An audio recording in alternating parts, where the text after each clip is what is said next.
Listen,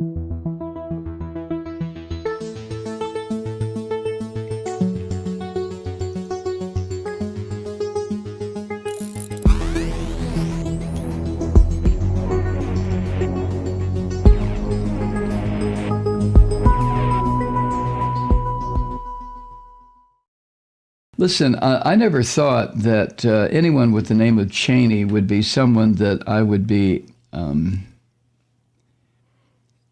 I would feel a kinship with, or a need to defend, or to promote what she has been, or anyone named Cheney, what they'd been saying. I saw Dick Cheney as one of the most evil bastards until Trump ever to assume a position of power in the U.S. government. I really did, and still do. Liz Cheney has voted, during the 4 years that the Orange Monster was president, she voted with him, I think, over 90% of the time. But all of a sudden, things change. You know, they say politics makes strange bedfellows.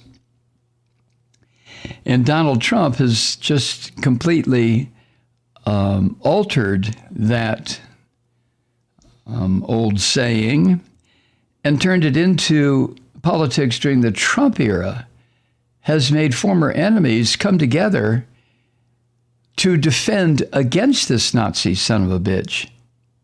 And it's in that light that I feel compelled to share with you Liz Cheney's op-ed piece she wrote for the Washington Post yesterday that generated all kinds of heat, very little light, among the Christian Fascist Party. Here's her piece. In public statements again this week, former President Donald Trump has repeated his claims that the 2020 election was a fraud and was stolen.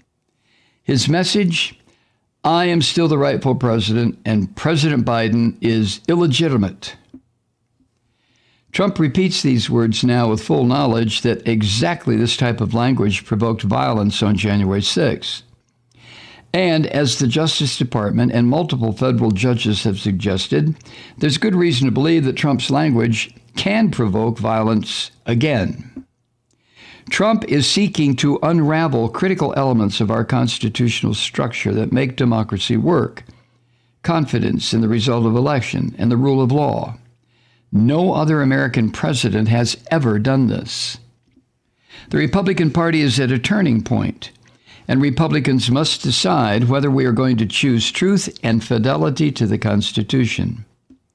In the immediate wake of the violence of January 6th, almost all of us knew the gravity and the cause of what had just happened. We had witnessed it firsthand. House Republican leader Kevin McCarthy left no doubt in his public remarks. On the floor of the House on January 13, McCarthy said, quote, "The president bears responsibility for Wednesday's attack on Congress by mob rioters. He should have immediately denounced the mob when he saw what was unfolding," end quote. Now, of course, McCarthy has changed his story. I am a conservative Republican, and the most conservative of conservative values is reverence for the rule of law. Each of us swears an oath before God to uphold our Constitution. The Electoral College has spoken. More than 60 state and federal courts, including multiple Trump-appointed judges, have rejected the former president's arguments and refused to overturn election results. That is the rule of law. That is our constitutional system for resolving claims of election fraud. The question before us now is whether we will join Trump's crusade to delegitimize and undo the legal outcome of the 2020 election, with all the consequences that might have. I have worked overseas in nations where changes in leadership come only with violence, where democracy takes hold only until the next violent upheaval. America is exceptional because our constitutional system guards against that. At the heart of our republic is a commitment to the peaceful transfer of power among political rivals in accordance with law. President Ronald Reagan described this as our American miracle.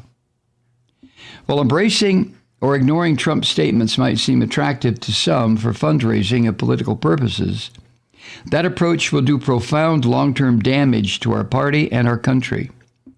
Trump has never expressed remorse or regret for the attack of January 6th, and now suggests that our elections and our legal and constitutional system cannot be trusted to do the will of the people. This is immensely harmful, especially as we now compete on the world stage against communist China and its claims that democracy is a failed system. For Republicans, the path forward is clear. First, support the ongoing Justice Department criminal investigation of the January 6th attack. Those investigations must be comprehensive and objective. Neither the White House nor any member of Congress should interfere. Second, we must support a parallel bipartisan review by a commission with subpoena power to seek and find facts. It will describe for all Americans what happened. This is critical to defeat the misinformation and nonsense circulating in the press and on social media. No currently serving member of Congress should participate. We should appoint former officials, members of the judiciary, and other prominent Americans who can be objective, just as we did after the attacks of September 11, 2001. The commission should be focused on the January 6 attacks. The Black Lives Matter and Antifa violence of last summer was illegal and reprehensible, but it is a different problem with a different solution. Finally, we Republicans need to stand for genuinely conservative principles and steer away from the dangerous and anti-democratic Trump cult of personality. In our hearts, we are devoted to the American miracle.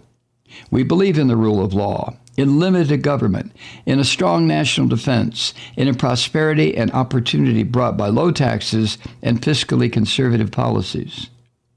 There is much at stake now, including the ridiculous wokeness of our political rivals, the irrational policies at the border, and runaway spending that threatens a return to the catastrophic inflation of the 1970s. Reagan formed a broad coalition from across the political spectrum to return America to sanity, and we need to do the same now. We know how, but this will not happen if Republicans choose to abandon the rule of law and join Trump's crusade to undermine the foundation of our democracy and reverse the legal outcome of the last election. History is watching. Our children are watching. We must be brave enough to defend the basic principles that underpin and protect our freedom and our democratic process. I am committed to doing that, no matter what the short-term political consequences might be. All right, that's Liz Cheney's cri de coeur, you might say, that appeared in the Washington Post, I believe, yesterday. Now, I think it's obvious, or it should be obvious to you. It is obvious to me what this is. While it is, in fact, a cry from the heart for her precious Republican Party, what Liz Cheney leaves out, a couple of things. First of all, it's her precious Republican Party that brought us Donald Trump. It's our precious Republican Party that has, in fact, eaten away at the foundations of the rule of law. It's her precious Republican Party that absolutely refuses to acknowledge that the demographics of this country, and the planet for that matter, but the demographics of this country are changing, and they're changing rapidly. So while Liz Cheney can write something like this that just pours sand up Donald Trump's ass, it really, as far as I'm concerned, in the big scheme of how this Democratic Republic is ever going to move forward, it's bullshit talk. You know, when she talks about the reprehensible violence, is that what she said? The reprehensible violence of the Antifa and the Black Lives Matter demonstrations last summer. Are you kidding me? Come on, Liz. You know, you're letting your old man leak through when you say shit like that. She called it a different problem with a different solution.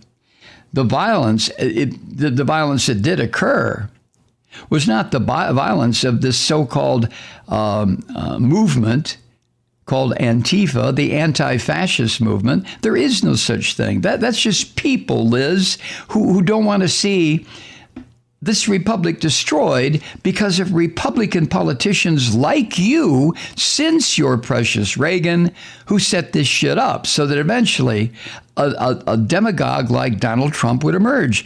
Look, Liz, your party did this. And in the process, your party has committed and is in the process of committing absolute suicide. So please, Ms. Cheney, spare us the overwrought hand-wringing about this monster that your party created. And as far as the Black Lives Matter movement, the mere thought of connecting that movement with violence turns my goddamn stomach. See, this is the thing with the Republicans, including Liz Cheney. She does not consider 400 fucking years of violence, extreme violence. I don't mean burning down a goddamn furniture store. I mean hanging people. I mean dragging people behind horses. I mean burning people alive. I mean blowing up entire sections of towns where the black folk live. You want to talk violence, Liz Cheney? Get in the fucking game here. You're not talking violence when you talk about Antifa and Black Lives Matter. You're talking about something that you don't like because it involves equality under law. And it involves a move against fascism. See, this is the thing that drives me completely crazy with people like Liz Cheney or Susan Collins or Mitt Romney or the rest of these so-called mainstream Republicans. They seem unable to comprehend what they've produced. Donald Trump didn't come as a result of freedom and justice and fair play in this country. He came as a result, he was conjured. This filthy puke, this dirty, rotten, subhuman Donald Trump was conjured out of the collective disrespect in this country for the rule of law, for equality of opportunity. So come on, Liz Cheney, when you and your fellow Republicans, the few of you that are still left, start wailing and bitching and moaning and voting to impeach and all this other happy horse shit, surely you're so deluded into believing that you're taking a stand now because you don't like this animal that squats on his mountain of cheeseburgers down in Mar-a-Lago. You don't like him. You created him. Hi, Truth Seekers. Mike Malloy here. As you know, we've switched formats and are now broadcast exclusively on the Progressive Voices Network. So that means you get fewer program interruptions, no corporate commercials, and lots of profanity. But our format change also means some of our radio listeners no longer hear the program. It's been a while since I mentioned our podcasts, so you may have forgotten that there is a way to listen to this program anytime you need a good dose of screaming. Visit MikeMalloy.com and subscribe to our podcasts. As a podcast subscriber, you can download the program to your mobile device and take me with you wherever you go. And if you have a friend who needs a dose of truth-seeking, you can give a gift subscription as well. That's MikeMalloy.com, and never miss a minute of the uncensored fun and frivolity.